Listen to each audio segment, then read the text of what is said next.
Hello friends, ಹೇಗಿದ್ದೀರೆಲ್ಲರೂ? ಇವತ್ತಿನ ವಿಡಿಯೋದಲ್ಲಿ ಮಹಿಳೆಯರಿಗೆ ಅಥವಾ ಹೆಣ್ಣು ಮಕ್ಕಳಿಗೆ ಸಾಮಾನ್ಯವಾಗಿ ಕಾಡುವಂತಹ PCOD ಮತ್ತು PCOSಗೆ ಇರುವಂಥ ಕಾರಣಗಳೇನು, ಯಾವ ಕಾರಣಗಳಿಂದ ಈ ಒಂದು ಸಮಸ್ಯೆ ಕಾಣಿಸ್ಕೊಳ್ಳುತ್ತೆ ಅನ್ನೋದರ ಬಗ್ಗೆ ಡೀಟೇಲ್ಸ್ ಆಗಿ ತಿಳಿಸ್ಕೊಡ್ತಾ ಹೋಗ್ತೀನಿ. ಸೊ ಹಾಗಾಗಿ ಯಾರೆಲ್ಲ ಇದುವರೆಗೆ ನನ್ನ ಚಾನಲ್ನ ಸಬ್ಸ್ಕ್ರೈಬ್ ಮಾಡಿಲ್ಲ, ಪ್ಲೀಸ್ ಸಬ್ಸ್ಕ್ರೈಬ್ ಮಾಡ್ಕೊಳ್ಳಿ, ಪಕ್ಕದಲ್ಲಿರೋ ಬೆಲ್ಲೈಕನ್ನು ಕೂಡ ಕ್ಲಿಕ್ ಮಾಡ್ಕೊಳ್ಳಿ. ಸಾಮಾನ್ಯವಾಗಿ ಹೆಣ್ಣು ಮಕ್ಕಳಿಗೆ ಪ್ರತಿ ತಿಂಗಳು ಒಂದು ಅಂಡಾಣು ಅಂಡಾಶಯದಿಂದ ಬಿಡುಗಡೆಯಾಗುತ್ತೆ. ಅದು ರೈಟ್ ಓವರಿಂದನೂ ಇರ್ಬೋದು ಅಥವಾ ಲೆಫ್ಟ್ ಓವರಿಂದ ಇರ್ಬೋದು. ಆದರೆ PCOD ಇರುವವರಿಗೆ ಏನಾಗುತ್ತೆ ಅಂತ ಹೇಳಿದರೆ, ನಿಮ್ಮ ಅಂಡಾಶಯದಲ್ಲಿ ಫಾಲಿಕಲ್ಸ್ನ ಒಳಗಡೆ ಅಂಡಾಣು ಪರಿಪೂರ್ಣವಾಗಿ ಬೆಳೆದು ಬಿಡುಗಡೆಯಾಗದೆ ಅಲ್ಲೇ ಸಿಸ್ಟ್ಗಳಾಗಿ ಉಳಿದುಕೊಳ್ತವೆ. ಈ ರೀತಿ ಆಗೋದ್ರಿಂದ ನಿಮಗೆ PCOD ಮತ್ತು PCOS ಕಾಣಿಸ್ಕೊಳ್ಳುವ ಸಾಧ್ಯತೆ ಇರುತ್ತೆ. ಅಂಥವರಿಗೆ ಇರ್ರೆಗ್ಯುಲರ್ ಪೀರಿಯಡ್ ಕೂಡ ಕಾಣಿಸ್ಕೊಳ್ಳುತ್ತೆ. ಹೆವಿ ಬ್ಲೀಡಿಂಗು ಕೂಡ ಆಗ್ಬೋದು, ವಿಪರೀತ ಹೊಟ್ಟೆನೂ ಕೂಡ ಕಾಣಿಸ್ಕೊಳ್ಳುತ್ತೆ. ಮತ್ತು ನೀವೇನಾದರೂ ಪ್ರೆಗ್ನೆನ್ಸಿಗೆ ಪ್ಲ್ಯಾನ್ ಮಾಡ್ತಾ ಇದ್ದರೆ ಕನ್ಸೀವ್ ಆಗಲಿಕ್ಕೂ ಕೂಡ ಕಷ್ಟ ಆಗುತ್ತೆ.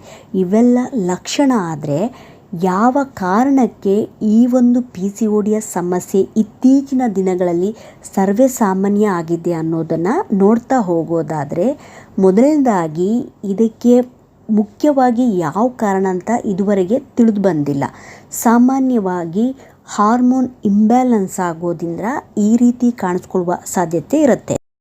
ಮತ್ತು ಈ ಒಂದು ಸಮಸ್ಯೆ ಅನುವಂಶೀಯವಾಗಿ ಬರುವಂಥ ಸಾಧ್ಯತೆ ಇರುತ್ತೆ. ಇವಾಗ ನಿಮ್ಮ ತಾಯಿಗಿದ್ದರೆ ಅಥವಾ ನಿಮ್ಮ ಅಕ್ಕನಿಗಿದ್ದರೆ ಅಥವಾ ನಿಮ್ಮ ಹತ್ತಿರದ ಸಂಬಂಧಿಗೆ ಈ ಒಂದು ಸಮಸ್ಯೆ ಇದ್ದರೆ ನಿಮಗೂ ಕೂಡ ಬರುವಂಥ ಸಾಧ್ಯತೆ ಜಾಸ್ತಿ ಇರುತ್ತೆ. ಮತ್ತು ನಿಮ್ಮ ಜೀವನ ಶೈಲಿಯಿಂದನೂ ಬರುವ ಸಾಧ್ಯತೆ ಇರುತ್ತೆ. ಅಸಮತೋಲನ ಮತ್ತು ಅಸಮರ್ಪಕ ಜೀವನ ಶೈಲಿಯಿಂದನೂ ಕೂಡ ಈ ಸಮಸ್ಯೆ ಕಾಣಿಸಿಕೊಳ್ಳುವ ಸಾಧ್ಯತೆ ಇರುತ್ತೆ. ಮತ್ತು ಯಾರೆಲ್ಲ ತುಂಬಾ ಸ್ಟ್ರೆಸ್ ಅಂದರೆ ಅಧಿಕ ಒತ್ತಡ ತೆಗೆದುಕೊಳ್ತಾ ಇರ್ತಾರೆ ಅಂಥವರಲ್ಲೂ ಕೂಡ ಈ ಒಂದು ಸಮಸ್ಯೆ ಕಾಣಿಸಿಕೊಳ್ಳುವ ಸಾಧ್ಯತೆ ಇರುತ್ತೆ.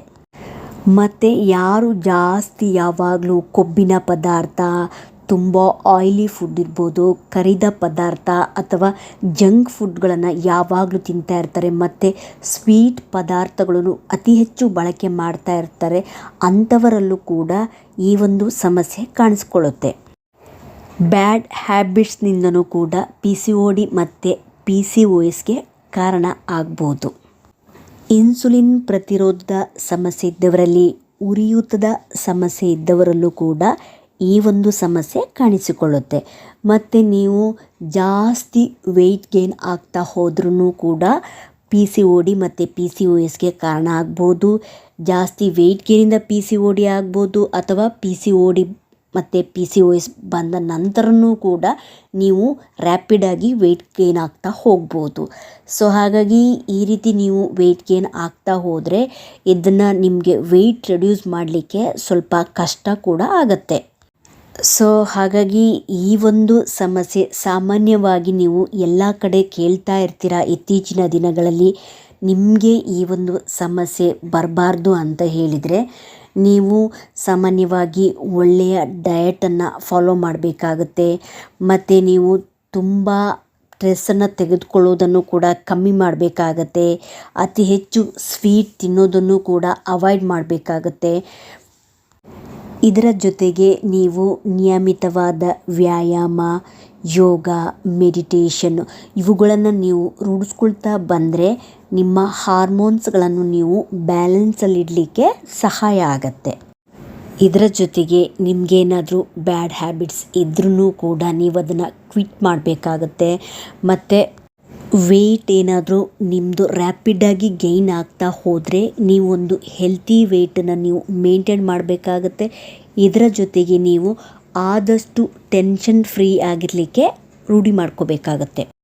ಸೊ ಹಾಗಾಗಿ ನಿಮಗೆ ಪೀರಿಯಡ್ ಇರ್ರೆಗ್ಯುಲರ್ ಆಗ್ತಾ ಇದೆ ಅಂತ ಹೇಳಿದರೆ ಅಥವಾ ನಿಮಗೆ ತಿಂಗಳಿಗೆ 2 ಬಾರಿ ಪೀರಿಯಡ್ ಆಗ್ತಾ ಇದೆ ಅಂತ ಹೇಳಿದರೆ ಅಥವಾ 2 ತಿಂಗಳಿಗೊಂದು ಸರಿ, 3 ತಿಂಗಳಿಗೊಂದು ಸರಿ ಅಥವಾ 6 ತಿಂಗಳಿಗೊಂದು ಸರಿ ನಿಮಗೆ ಪೀರಿಯಡ್ ಆಗ್ತಾ ಇದ್ದರೆ, ಪೀರಿಯಡ್ ಟೈಮಲ್ಲಿ ನಿಮಗೆ ಹೆವಿ ಬ್ಲೀಡಿಂಗ್ ಆಗ್ತಾ ಇದ್ದರೆ, ಇದ್ರ ಜೊತೆಗೆ ನಿಮಗೆ ತುಂಬಾ ಹೊಟ್ಟೆ ನೋವು ಕಾಣಿಸ್ಕೊಳ್ತಾ ಇದೆ ಅಂತ ಹೇಳಿದರೆ, ಮತ್ತು ನೀವೇನಾದರೂ ಪ್ರೆಗ್ನೆನ್ಸಿಗೆ ಪ್ಲ್ಯಾನ್ ಮಾಡಿದರೆ ಆವಾಗ ಕನ್ಸೀವ್ ಆಗಲಿಕ್ಕೆ ಕಷ್ಟ ಆಗ್ತಾ ಇದೆ ಅಂತ ಹೇಳಿದರೆ, ಈ ರೀತಿ ಏನಾದರೂ ನಿಮ್ಮಲ್ಲಿ ಚೇಂಜಸ್ ಕಾಣ್ತಾ ಇದ್ದರೆ ನೀವು ಡಾಕ್ಟ್ರನ್ನ ಕಾಣಬೇಕಾಗತ್ತೆ.